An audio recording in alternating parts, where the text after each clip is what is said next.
You almost died today. Let's talk about it.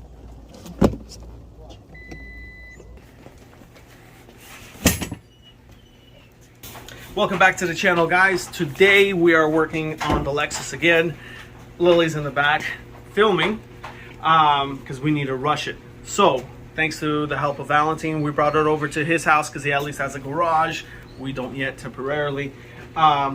We're gonna knock out brakes, brake lines, calipers. We're gonna get them cleaned up, shocks and springs, and hopefully be able to ride this thing out the door and hopefully actually feel as awesome as all of these parts look.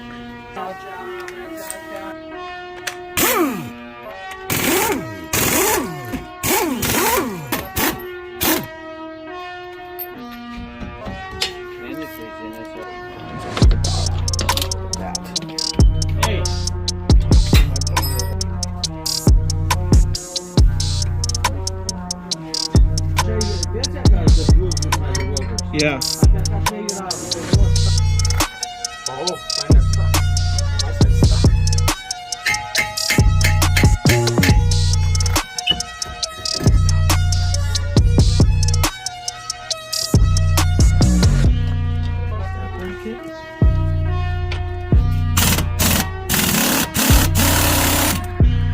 This is what they were all talking about. See that? Doesn't want to bolt.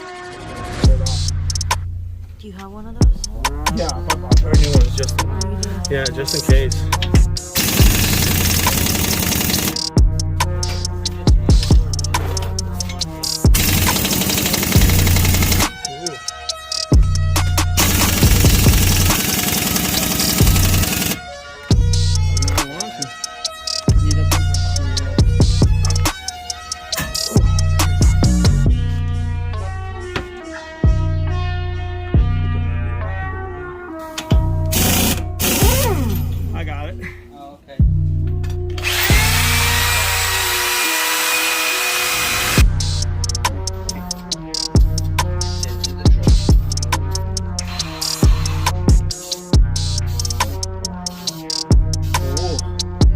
I've noticed that painting with a flat color Is better. and then a gloss on top comes out better. I'll show you. Yeah, it comes out glossier. I don't know what it is.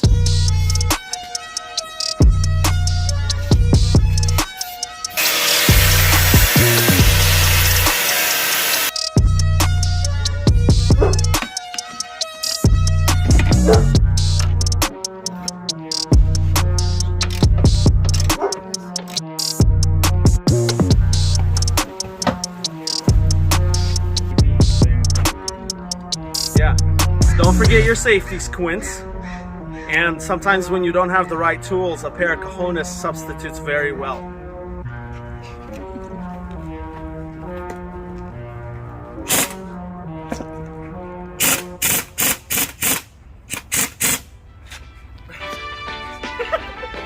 This is intense, bro. The Audis were pretty worn out.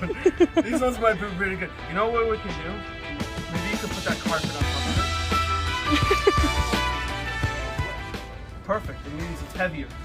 We want something heavy. Right on my end. It's gonna shoot out that front. Yeah, right there. Perfect. Ready?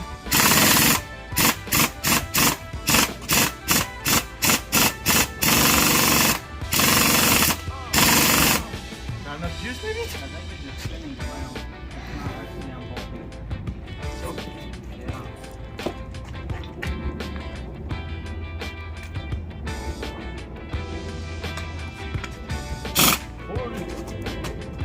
I don't know, it's spinning.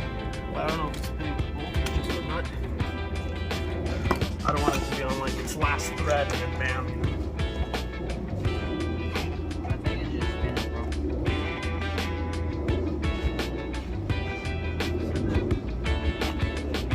So no danger.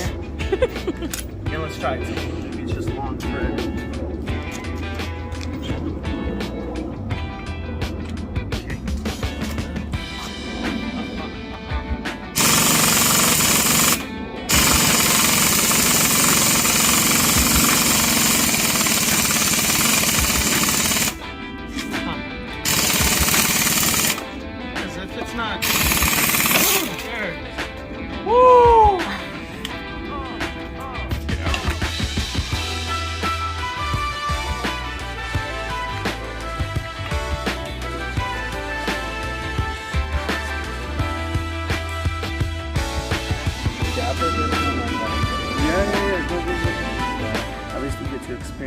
bro. Yeah, I'm just gonna. You almost died today. Just letting you know. You know, I did put my life at risk right now. You know. Yeah, exactly. You're lucky it's at my house. You know. It's true. Because I can't sue you. Yeah, it's true. I can sue you though. You didn't provide the proper PPE when I entered onto your property. Right. I almost lost an eye. You didn't. I don't know if you saw that. But I gave you what not sign, but glasses. You know. Yeah. Oh, that's true. That's true. So you're free from liability, I guess. Yeah. I thought I was gonna get a payday or something.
So it's the next morning, we're back at home.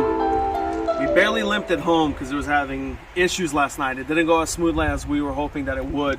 The brake line on this side seized, so we had to torch it so that we can be able to unscrew it with some vice grips. The Zerk fitting on the caliper also broke off, so we couldn't unscrew it, which luckily we were able to slightly at least bleed it through the line and get it home. So first order of business before we hit the backs, which I've already had soaking in PB Blaster for the last 3 hours, is we're gonna swap out this Zerk fitting. I'll use an extractor set that I got, and hopefully it goes smoothly. Hopefully we can pull it off. Otherwise we need a whole new caliper, and that's just gonna set us back and suck. And it's gonna suck because I don't know when I gotta go to work again.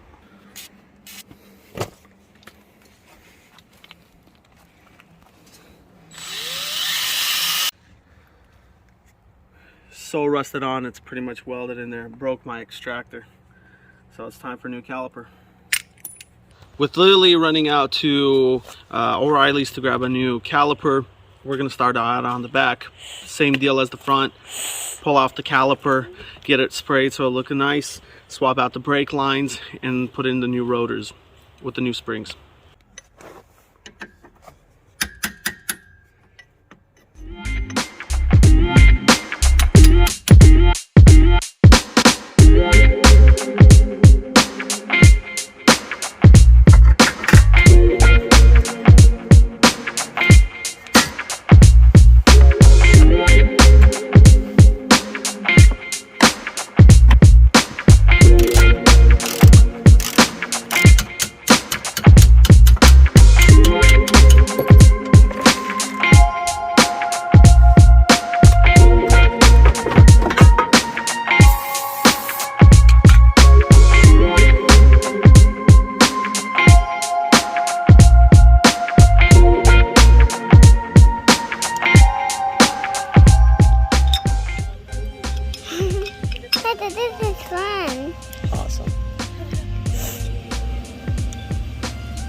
So I just spent the better half of probably 2 to 3 consecutive hours trying to figure out how to get this bolt off. It sits at the bottom of the control arm that connects to the hub itself, assembly at the bottom.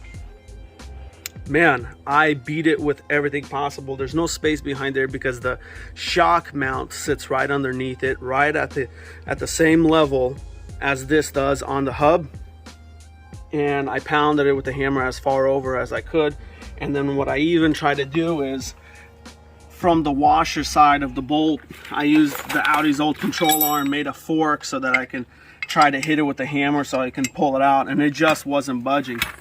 So I had to cut it off, but it looks like I probably wouldn't have been able to pull it off anyway. It's probably hard for you guys to see it, but either one of two things happened.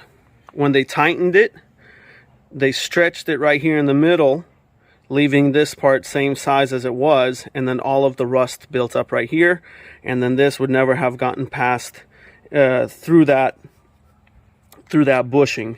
Or I don't even know, just over time I guess it wore itself out, but it's hard to tell. But it does look like it's either been stretched here thin, or just the wrong bolt was pounded through, and then over time the rust just ate it away and took up all that empty space.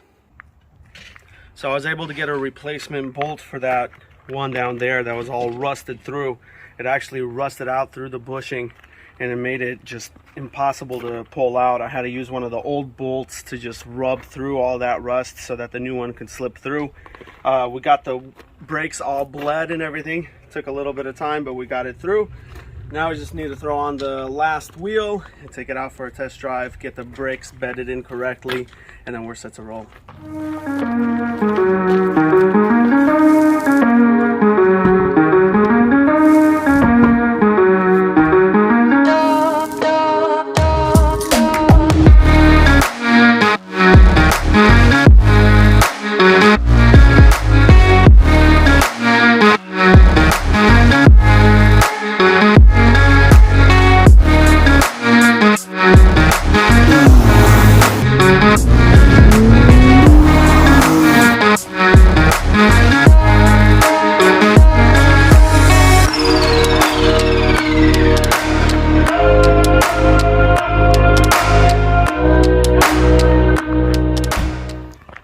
What a difference.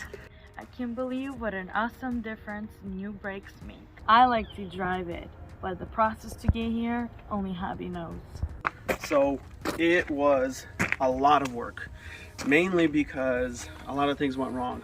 Like we said earlier, the car is originally from Chicago. It spent about a year there, so everything shows it. It must have been right during winter because everything underneath is rusted. We don't get any salt down here, so we don't really have to worry about it, but they do. A lot of the stuff was seized. The brake line was seized. We had to torch it and then use vice grips at one point to just try to break them loose. Some of the stuff that went smoothly are shock absorbers. Even though we didn't have the spring compressors, we were still able to pop them off, as you guys saw. A little sketchy, but I got it done. And the new springs were low enough and stiff enough that we were able to just install them with no issue. Apart from that, one thing that I noticed is that whoever did the brake pads beforehand didn't install all the little hardware and clips that go along with it. It's pretty important to avoid squeaks and stuff like that towards the end of the life of the pad. We threw all of those on, as you guys saw, and they work fantastic. There's no squeaks, there's no binding, there's nothing. It's perfect. Wheels and tires that are next. We got body work coming up. If you follow along, you guys are gonna get a first-hand look at just an update to it and how to just make it look really awesome and keep this thing looking more modern, more alive, and more fun for hopefully at least the next 5 years. Any comments, questions, or concerns, anything for the good of your order, go ahead and leave it down below, and we'll catch you guys on the next video.